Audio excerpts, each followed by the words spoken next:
नमस्कार मंडळी, मी परत आले मुन्नारच्या डोंगरातून थेट तुमच्या स्क्रीनवर. आज सांगणार आहे मुन्नार ट्रिपच्या दुसऱ्या दिवसाबाबत, ज्यात होते हत्ती, चहा आणि हो, ताडगोळे सुद्धा. सकाळी उठले आणि ठरवलं आज काहीतरी भन्नाट करायचं, आणि मग निघाले एलिफंट गार्डनकडे.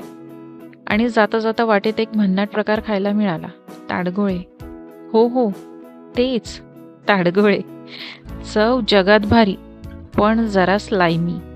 मग पोहोचलो हत्ती गार्डनमध्ये. हत्तीवर बसलो. हत्तीच्या पाठीवर बसलेले असताना वाटलं आपण एखाद्या डिस्कवरी चॅनलच्या शोमध्ये तर नाही आहे. तिथून पुढे चहाच्या फॅक्टरीमध्ये गेलो.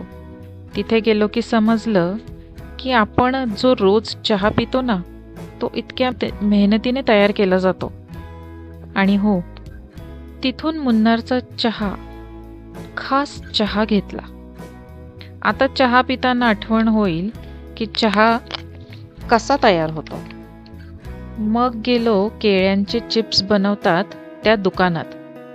चिप्स प्रत्यक्षात कसे बनवतात ते पाहिले, त्यांची चव घेतली आणि खरेदी देखील केली. आणि मग आली हायलाईट, केरळी थाळी.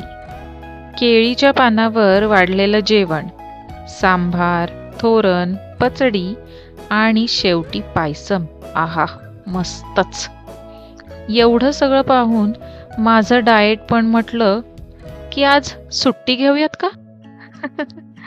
संध्याकाळी रिसॉर्टवरती परत आलो.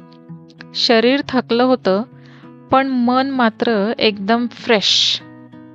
तर मंडळी, असा होता मुन्नार ट्रिपचा दुसरा दिवस. थोडा वेगळा, थोडा चविष्ट आणि भरपूर मजेशीर. पुढच्या भागात अजून धमाल घेऊन येणार आहे. तोपर्यंत चहा प्या आणि ट्रॅव्हल करत राहा. नमस्कार. जय हिंद, जय महाराष्ट्र, जय शिवराय.